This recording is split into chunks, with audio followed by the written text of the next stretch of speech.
एक नगर में एक बहुत ही गरीब ब्राह्मण और उसकी पत्नी रहते थे।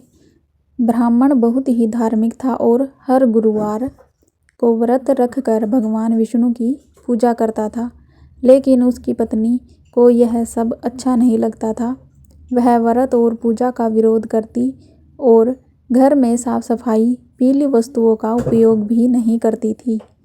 समय बीतता गया और धीरे धीरे उस घर की गरीबी और बढ़ती गई।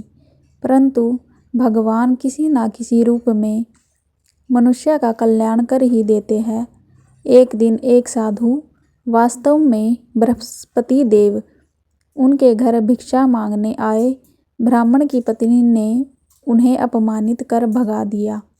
साधु ने जाते जाते कहा, तुम्हारे घर में सुख समृद्धि तभी आएगी जब तुम बृहस्पतिवार का व्रत और भगवान विष्णु की पूजा श्रद्धा से करोगी। कुछ समय बाद उस स्त्री को अपनी गलती का अनुभव हुआ। उसने सच्चे मन से गुरुवार का व्रत करना शुरू किया, पीले वस्त्र धारण किए, केले के वृक्ष की पूजा की और भगवान विष्णु की आराधना करने लगी। धीरे धीरे उसके घर की स्थिति बदलने लगी। गरीबी दूर हो गई, घर में सुख शांति और धन धान्य की वृद्धि होने लगी। व्रत का महत्व। बृहस्पतिवार व्रत करने से धन, संतान और सुख समृद्धि की प्राप्ति होती है।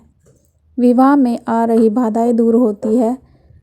गुरु ग्रह बृहस्पति मजबूत होता है और जीवन में सकारात्मकता आती है। व्रत विधि संक्षेप में। सुबह स्नान कर पीले वस्त्र पहने, भगवान विष्णु की पूजा करें, केले के वृक्ष की पूजा करें, पीले फूल, चने की दाल, हल्दी अर्पित करें, व्रत कथा सुने और आरती करें, एक समय भोजन करें, पीले भोजन का सेवन करें। श्रद्धा और विश्वास से किया गया बृहस्पतिवार व्रत जीवन में सुख, शांति और समृद्धि लाता है। श्रीमन नारायण। जय श्री हरि।